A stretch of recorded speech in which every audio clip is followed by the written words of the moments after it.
మెచ్చుకునే విధంగా తెలంగాణనే కాకుండా ఆంధ్రప్రదేశ్, పక్క రాష్ట్రాల మహారాష్ట్ర కానీ, కర్ణాటక కానీ, ఒరిస్సా కానీ, ఛత్తీస్గఢ్ కానీ ప్రతి ఒక్కళ్ళు తెలంగాణ ఈ 30 రోజుల పరిపాలన గురించి చెప్పుకుంటున్న ఈ తరుణంలో నిన్న మాజీ మంత్రి హరీష్ రావు గారు టీఆర్ఎస్ నాయకులు నిన్న మాట్లాడుతూ ఏదేదో మాటలు ఎంత భయంకరంగా అంటే ఒక మనిషి అసూయ పీక్స్కి వెళ్ళిపోతే ఎట్లుంటుంది, ఒక కుళ్ళుబోత్తనం ఎట్లుంటుంది, ఒక తట్టుకోలేనితనం ఎట్లుంటుంది అంటే ఆయన ప్రెస్ మీట్ ఒకరోజు హరీష్ రావు గారు పెడతారు, ఒకరోజు కేటీ రామారావు గారు పెడతారు, ఇంకో రోజు గ్యాప్ ఇచ్చి కవిత గారు పెడతారు. వీళ్ళు ముగ్గురే ప్రెస్ మీట్లు కూడా పెట్టేది.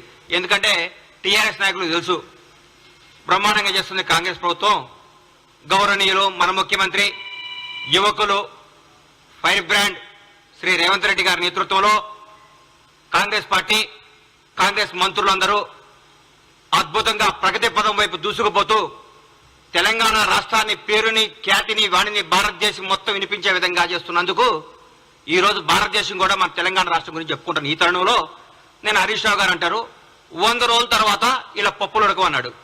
నేను చెప్తున్నా హరీష్ రావు గారు, 100 రోజుల తర్వాత కాంగ్రెస్ ప్రభుత్వం బిర్యానీ ఉడుకుతుంది, చికెన్ ఉడుకుతుంది, గుడ్లు ఉడుకుతాయి, అన్నీ ఉడుకుతాయి. మీదేం ఉడకదు, మీ నీళ్లు కూడా ఉడకవు, మీ నీళ్లు కూడా తాగవు. ఎందుకు సార్ 100 రోజుల తర్వాత మమ్మల్ని ఏం చేస్తారు సార్? మీరు ప్రగతి భవన్ని ప్రజాభవన్ చేసినందుక, మీ ప్రగతి భవన్లో ఉన్న 100 గడీలు 5-6 పెద్ద పెద్ద బిల్డింగ్లు విడగొట్టి అందరికి అందుబాటులో తీసుకొచ్చినందుక, ఒక దళిత ఉప ముఖ్యమంత్రిని తీసుకొచ్చి అందులో పెట్టినందుక, ఎందుకు సార్ మీరు చేసేది? నియంతృత్వ పాలన పాతరేసి ప్రజాపాలన తీసుకొచ్చినందుక. మరి మహిళలందరికీ ఫ్రీగా బస్సులు ఇచ్చాం, ఫ్రీ బస్ టికెట్. 8 కోట్ల పైచీలకు ప్రయాణించారు మహిళలు. మాటల విషయం కాదు ఇది. 8 కోట్ల మంది స్త్రీమూర్తులు ఫ్రీగా తెలంగాణ రాష్ట్రంలో టికెట్ లేకుండా. అందరూ అనుకుంటున్నారు నిన్న, అన్న ఈ నెల నాకు 1300 మిగిలినాయి, ఈ నెల 1500 మిగిలినాయి, ఈ నెల 1600 మిగిలినాయి, ఈ 1600 తీసుకపోయి చిట్టి కట్టుకుంటాంది మా ఇంట్లో. పాపం మా ఇంట్లో పనిచేసే ఒక అమ్మాయి. నాకు చాలా ఆనందం అనిపించింది. ఇది ప్రజాపాలన అంటే, ఇది ప్రజా ప్రభుత్వం అంటే. 10 లక్షల రూపాయలు మేము ఆరోగ్య బీమా కింద పంపించినందుక మీరు ఏం చేస్తారు సార్? మేము ఏ నిరుంకత్వం లేకుండా, ఏ రికమెండేషన్ లేకుండా నీతిగల నిజాయితీ గారి పరిపాలన అందిస్తున్నందుక, నీతిగల నాయకుల్ని మంచి మంచి ఉద్యోగాలు నియమించినందుక ఏ ఫీలింగ్ లేవు. సమాజం ప్రతి ఒక్క కమ్యూనిటీని తీసుకొని నీతివంతమైన అధికారులందరూ నియమించి ముందుకు తీసుకుపోతున్నారు ముఖ్యమంత్రి గారికి రేవంత్ రెడ్డి గారు. మీరు దీనికా సార్ ఎందుకు కుళ్ళుకుంటున్నారు సార్? మీరు నాకు అర్థం కావట్లేదు. కాళేశ్వరం మొత్తం, మీ మేడిగడ్డ కాళేశ్వరం అవినీతి మొత్తం మా వాళ్ళు ఎంక్వైరీ చేస్తున్నందుక సార్ మీరు, మా మంత్రులందరూ, మా ముఖ్యమంత్రి గారితో పాటు కొలీగ్స్ అంటే అది బ్యూటీ ఆఫ్ డెమోక్రసీ అంటే చూపిస్తున్నాం కాంగ్రెస్ ప్రభుత్వం. ముఖ్యమంత్రి నేను, మీరందరూ దూరం ఉండాలి, మీకు ఇంటర్వ్యూలు ఉండు, నేను రూమ్ లో ఉంటా, నేను ఫామ్ హౌస్ లో ఉంటా, నేను ప్రగతి భవన్ నుంచి రాను, నేను ఎవరు కలపను, నాకు 3 వస్తే బయటకు వస్తా, 3 రాకపోతే ఇంట్లోనే ఉంటా, నా ఫుటానే చూసుకొని పరిపాలించుకోమని చెప్తారు మా ముఖ్యమంత్రి. ప్రతిరోజు ప్రజలకు, నాయకులకు, అందరికీ అందుబాటులో సచివాలయంలో, ఇంట్లో ప్రతి కార్యక్రమానికి వెళ్తున్నారు, ప్రతి ఒక్కరితో మాట్లాడుతున్నారు, మొబైల్ గేమ్ అవుతున్నారు. ప్రజా ముఖ్యమంత్రి అందుకా సార్ మీరు మమ్మల్ని 100 రోజుల్లో మమ్మల్ని మా పప్పులు అడుకొని చేసేది? ఏం చేయమంటారు? మమ్మల్ని పడుకోమంటారా?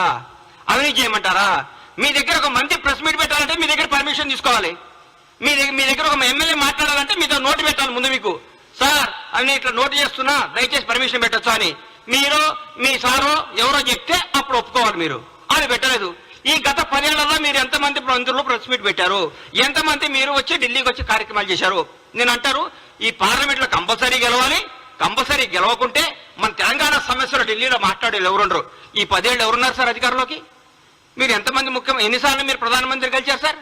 ఎన్నిసార్లు కేంద్ర మంత్రులు గెలిచారు సార్? ఎన్నిసార్లు తెలంగాణకు రావాల్సిన హామీల గురించి మాట్లాడుకున్నారు సార్ మీరు? 30 రోజుల్లో మా ముఖ్యమంత్రి గారు, మా మంత్రులు ప్రతి ఒక్క సమస్యని ప్రధానమంత్రి గారి దృష్టికి, హోంమంత్రి గారి దృష్టికి, ప్రతి మంత్రి దగ్గరికి పోయి సార్ మా పరిస్థితి, మాకు ఇది రావాలి, మాకు ఇంతమంది ఐఏఎస్లు కావాలి, మాకు ఇది కనీసం తెలంగాణ ఆత్మగౌరవం చెందమైన జనవరి 26 నాడు చట్టకాన్ని పెట్టించారు సార్ మీరు.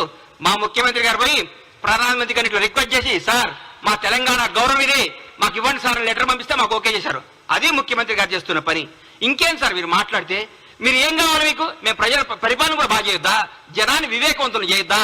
జనాన్ని ప్రగతి పదం వైపు దూసుకుపోనియొద్దా? తెలంగాణ అవినీతిని అంతం చేయొద్దా? ఏం చేయమంటారు? 10 ఏళ్ళు మీరు కనీసం, నేనైతే మీరు ఓటమికి కనీసం 2 సంవత్సరాల ప్రెస్ మీట్ పెట్టరు.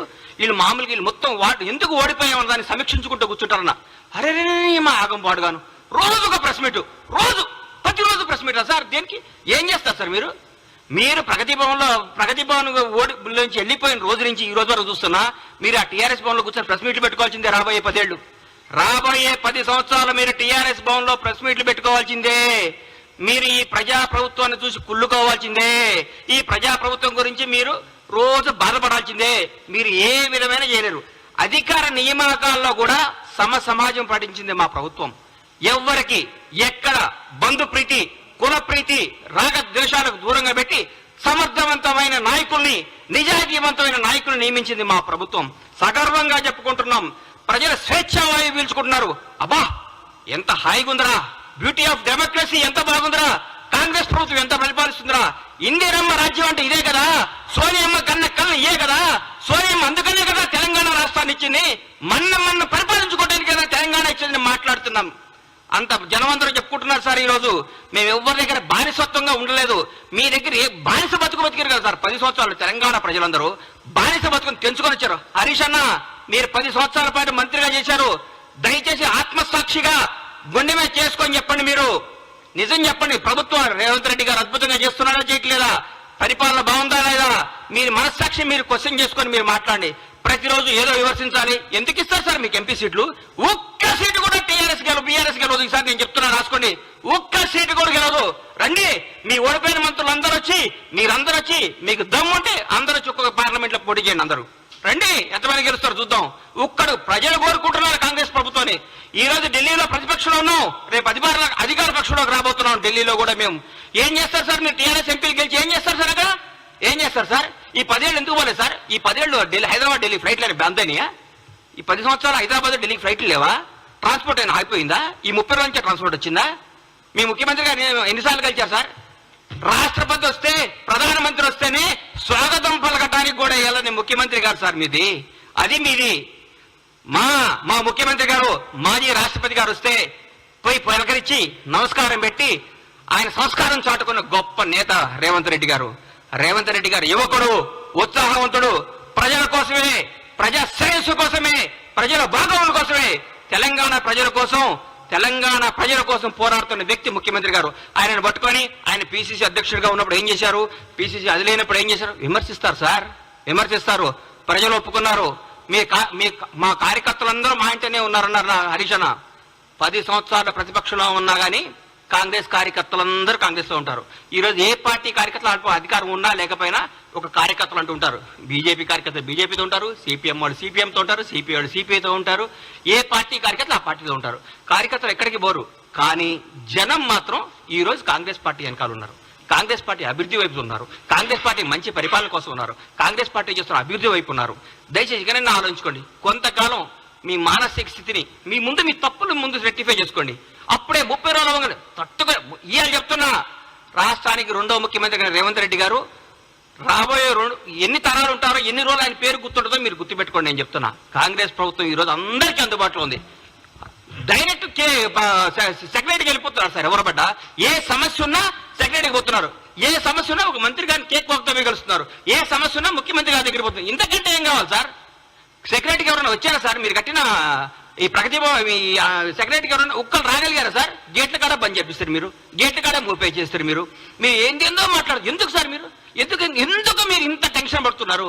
ఎందుకు? మరీ ముఖ్యంగా హరీష్ రావు గారు, కేటీఆర్ గారు అయితే వాయమ్మనే వాయం ఆగం చేస్తున్నారు సార్. పెండ బిసినట్టు పిలుస్తున్నారు. ఎందుకు సార్? ఆగండి, కొద్దిగా ఆగండి సార్. పిసుకకండి కొంతకాలం. మిమ్మల్ని మీరు చెక్ చేసుకోండి, మిమ్మల్ని మీరు చేసుకోండి. జనం మోసపోయారా? ఎందుకు పోతారు సార్? జనం చాలా విజ్ఞతతో ఉంటారు సార్. మీ అందరికంటే మనందరికంటే జనం చాలా తెలివిగలవాళ్ళు. చాలా గొప్ప నిర్ణయాలు తీసుకున్నారు. ఈ రోజు వాళ్ళకి అవసరం, రాష్ట్రానికి అవసరం కాబట్టి కాంగ్రెస్ పార్టీ ఘన విజయం సాధించింది. రాష్ట్ర ప్రజలందరూ కోరుకుంటున్నారు కాబట్టి కాంగ్రెస్ పార్టీ అద్భుతంగా పరిపాలిస్తుంది. రాష్ట్ర ప్రజలందరూ ఆనందపడుతున్నారు ముఖ్యమంత్రి గారిని, కాంగ్రెస్ మంత్రివర్గాన్ని చూసి. ప్రతి ఒక్క మంత్రి ఒక హోదాతో, స్వతంత్ర హోదాతో ధైర్యంగా దమ్ముగా పరిపాలిస్తున్నారు. వాళ్ళ వాక్ స్వాతంత్రం ఉంది ఇక్కడ. ప్రతి ఎమ్మెల్యేకి వాక్ స్వాతంత్రం ఉంది ఇక్కడ. ప్రతి నాయకుడికి వాక్ స్వాతంత్రం ఉంది. ఎవరైనా మాట్లాడచ్చు. మీ దగ్గర మాట్లాడాలంటే ఏమవుతుందో నాయన, ఉన్న ఉద్యోగం పోతుందని భయం. మీ ముఖ్యమంత్రి గారు ప్రెస్ మీట్ పెడితే పక్కన ఒక దళిత మంత్రి గారు కూర్చుంటేనే ఎల్లగొట్టిరు. మేము మా బ్యూటీ చూడండి. ప్రగతి భవన్ ఉన్నాయి, ముఖ్యమంత్రి నివాసాన్ని డిప్యూటీ సీఎం బట్టి విక్రమార్క గారు దళిత ఉప ముఖ్యమంత్రి గారికి ఇచ్చి, అన్నా మీరు అందులో ఉండండి అని చెప్పారు. అది మా గొప్పతనం. దయచేసి ఇప్పుడు చెప్తున్న హరీష్ రావు గారు కొంతకాలం ఓపిక పట్టండి. 100 రోజులు కాదు, 1000 రోజులైనా మీకు రారు, 1000 రోజులైనా మీకు జరగదు. మీరు ప్రెస్ మీట్ పెట్టే అవకాశం ఉండదు. ఊరికే మీరు పెట్టాలి ప్రెస్ మీట్, ఏదో పెట్టాలి కాబట్టి పెట్టాలి. ఎందుకంటే మీకు అట్లాంటి ప్రెజర్స్ ఉన్నాయి పైన. ఏ ప్రెస్ మీట్ పెట్టు అలా దిట్టని మీకు ప్రెజర్స్ ఉన్నాయి కాబట్టి ఆ ప్రెజర్స్ని తట్టుకోలేక మీరు పెడుతున్నారని నాకు అర్థమైంది. మీ మనస్సాక్షిలో మేము బాగా చేస్తున్నాం, మీ మనసుకు కూడా తెలుసు. మీరు అందరూ మా ముఖ్యమంత్రి గారిని, మా ప్రభుత్వాన్ని మెచ్చుకొని మమ్మల్ని ప్రోత్సహించి ప్రజలకు మంచి చేద్దాం, ప్రజలకు అద్భుతాలు చేద్దాం, ప్రజలకు ఫలాలు అందిద్దాం. కానీ మా 6 గ్యారెంటీలు అమలవుతాయి, మా 6 గ్యారెంటీలు అందరికీ వస్తాయి. 100 రోజుల తర్వాత ముఖ్యమంత్రి గారు, మా కాంగ్రెస్ ప్రభుత్వం చెప్పినట్టు, మా రాహుల్ గాంధీ గారు చెప్పినట్టు, మా ప్రభుత్వం చెప్పిన అన్ని కార్యక్రమాలు అమలు చేస్తాం. మీలాగా అబద్ధాలు చెప్పం, మోసాలు చేయం, తప్పులు చేయం, బంధుప్రీతి లేదు, రాగద్వేషాలు లేవు, నిజాయితీ పాలన ఉంది. మీరందరూ కొద్దిగా ఓపిక పట్టాలని మనస్ఫూర్తిగా కోరుకుంటూ సెలవు తీసుకుంటున్నాను. Thank you.